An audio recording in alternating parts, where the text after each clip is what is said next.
거룩하신 하나님 아버지, 은혜를 감사합니다. 귀한 주일 아침을 통하여 하나님 앞에 기도로 나아갑니다. 말씀하여 주시고 깨닫게 하옵소서. 예수님 이름으로 기도드립니다. 아멘. 찬송가 325장 하나님께 찬양드립니다. 찬송가 325장입니다. 예수가 함께 계시니 시험이 오나 겁없네. 기쁨의 근원 되시는 예수를 위해 삽시다. 날마다 주를 섬기며 언제나 주를 기리고 그 사랑 안에 살면서 딴 길로 가지 맙시다.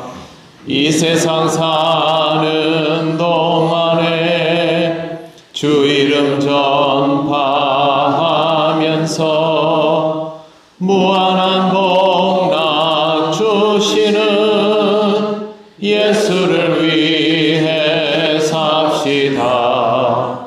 날마다 주를 섬기며 언제나 주를 기리고 그 사랑 안에 살면서 딴 길로 가지 맙시다. 이 세상 친구 없어도 예수는 나의 친구니 불의한 일을 버리고 예수를 위해 삽시다. 날마다 주를 섬기며 언제나 주를 기리고 그 사랑 안에 살면서 딴 길로 가지 맙시다. 주께서 심판하실 때 잘했다 칭찬하리니 이러한 상급 받도록 예수를 위해 삽시다. 날마다 주를 섬기며 언제나 주를 기리고 그 사랑 안에 살면서 딴 길로 가지 맙시다. 아멘. 하나님 말씀 요한계시록 11장 3절에서 6절까지입니다. 신약성경 409쪽입니다. 11장 3절에서 6절까지 한 절씩 교독하겠습니다. 내가 나의 두 증인에게 권세를 주리니 그들이 굵은 베옷을 입고 1260일을 예언하리라. 그들은 이 땅에 주 앞에 서는 두 감람나무와 두 촛대니 만일 누구든지 그들을 해하고자 하면 그들의 입에서 불이 나와서 그들의 원수를 삼켜버릴 것이요 누구든지 그들을 해하고자 하면 반드시 그와 같이 죽임을 당하리라.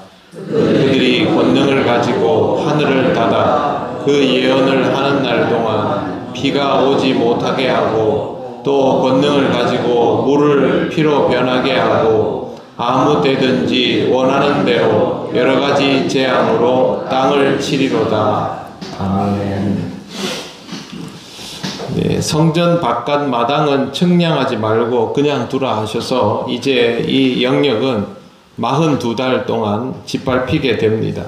42달을 날로 환산하면 1260일이 되는데 3절 말씀에 1260일이 나옵니다.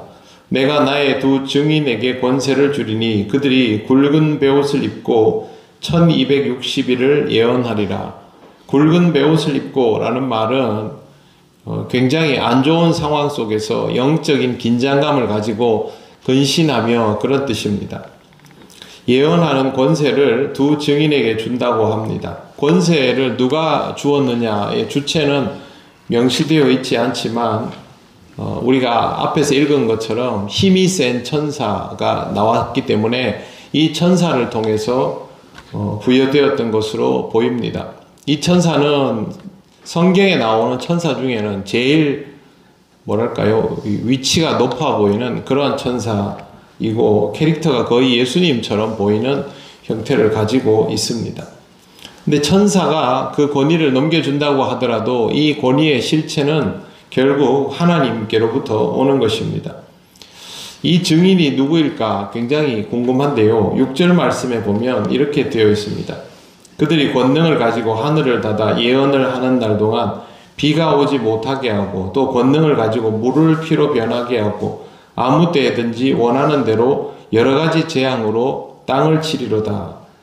열왕기하 1장 10절 이하에 엘리야가 원수들을 대적자를 불사르는 장면이 나옵니다. 그리고 열왕기상 17장 1절에는 하늘을 닫아 비가 오지 못하게 할 때도 엘리야가 거기 있습니다.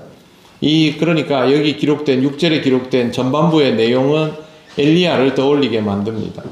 그리고 6절 중반부에 나오는 물을 피로 변하게 하고 아무 때든지 원하는 대로 여러 가지 재앙으로 땅을 치리로다. 이 장면은 모세를 딱 떠올리게 합니다.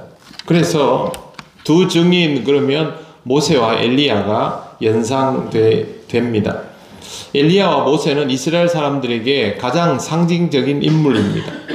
그들이 말한다면 그것은 틀림없이 하나님의 말씀일 수밖에 없다. 이렇게 인식되는 대상이 엘리야와 모세인데요.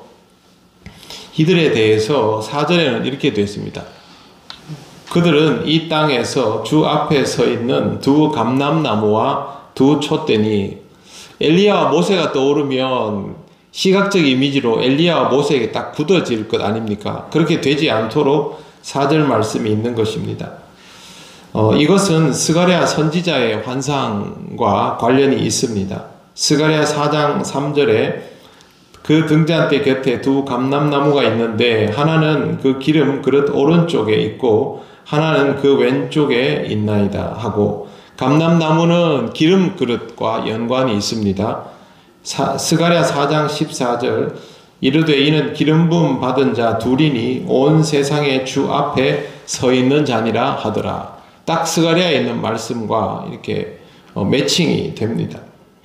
스가랴 선지자가 목격한 환상에서 등잔과 촛대는 이스라엘을 상징하고 두 감람나무는 스룹바벨과 여호수아를 상징합니다. 그런데 계시록의 두 감람나무가 이렇게 특정 인물을 지칭하는 것은 아닙니다. 왜 그러냐면 두 증인이라고 되어 있어도 그건 구약 성경을 읽는 사람들이 이 말씀을 이해하기 쉽도록 하나님께서 그렇게 일종의 팁을 주신 것이지, 여기에서의 핵심은 감람나무와 촛대입니다. 촛대는 신실한 교회에 속하는 신실한 성도들, 하나님께서 빛을 비추어서 그 빛으로 타오르는 사람들, 그런 사람들을 촛대에 비유합니다. 그리고 감람나무 기름이 등불을 계속 밝혀주는 것처럼 신실한 성도들이 복음을 가지고 계속 빛을 드러낼 수 있도록 지탱하는 사실상의 본체, 교회이겠지요. 그래서 감람나무는 교회를 상징합니다.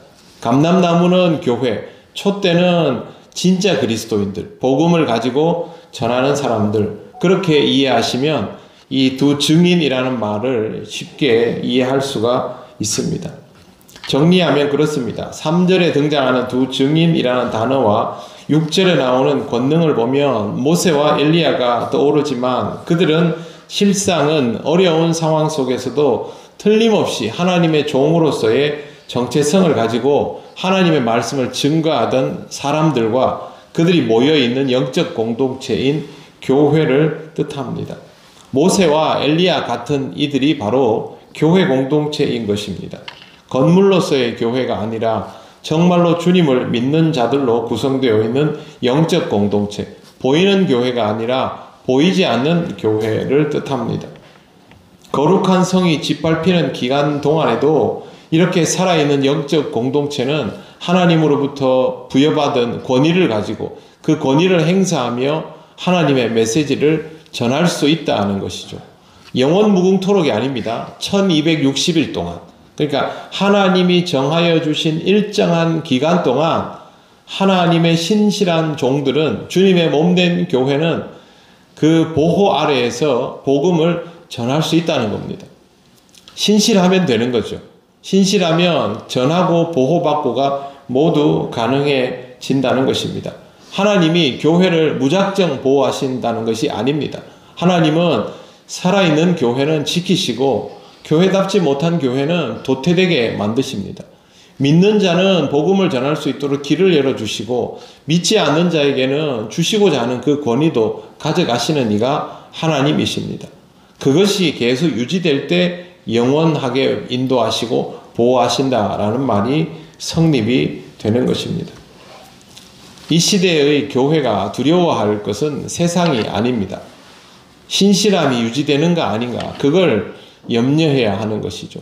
세상이 아무리 날뛰어도 하나님은 하나님의 말씀을 전하고자 영적으로 신실함을 지켜나가는 주님의 몸된 교회는 반드시 그 기간 동안 지켜내십니다. 그게 뭐 영원할 수는 없지 않습니까? 육체를 가지고 살아가는 인간들이 주의 몸을 이루고 교회를 이루는데 구성원들이 거기서 영원 무궁토록 그 교회는 무조건 보호받고, 그게 아니라 하나님이 허락하신 그 기간 동안입니다. 그러므로 우리는 이 시대를 살아가며 얼마나 더 신실한 그리스도인이 될 수 있을까, 얼마나 건강한 교회가 될 수 있을까, 거기에 초점을 맞추고 살아가야 하는 것입니다. 오늘도 그렇게 진정성 있는 신자가 되기 위해서, 교회가 되기 위해서 하나님 앞에 영과 진리로 예배하는 여러분이 되시기를 바랍니다. 기도드리겠습니다. 하나님 감사합니다. 오늘도 귀한 말씀을 통하여 우리의 서 있어야 할 자리를 돌아보게 하시니 감사합니다. 하나님께서 우리를 인도하여 주실 때에 두려움보다는 하나님에 대한 확신으로 살아가게 하옵소서. 우리에게 맡겨주신 소임을 감당하기 위하여 오늘도 예배를 통하여 충전되고 더욱 회복되고 강건하게 되기를 원하오니 성령께서 우리를 인도하옵소서. 예수님 이름으로 기도드립니다. 아멘. 하늘에 계신 우리 아버지, 아버지의 이름을 거룩하게 하시며 아버지의 나라가 오게 하시며 아버지의 뜻이 하늘에서와 같이 땅에서도 이루어지게 하소서. 오늘 우리에게 일용할 양식을 주시고 우리가 우리에게 잘못한 사람을 용서하여 준 것 같이 우리 죄를 용서하여 주시고 우리를 시험에 빠지지 않게 하시고 악에서 구하소서. 나라와 권능과 영광이 영원히 아버지의 것입니다. 아멘.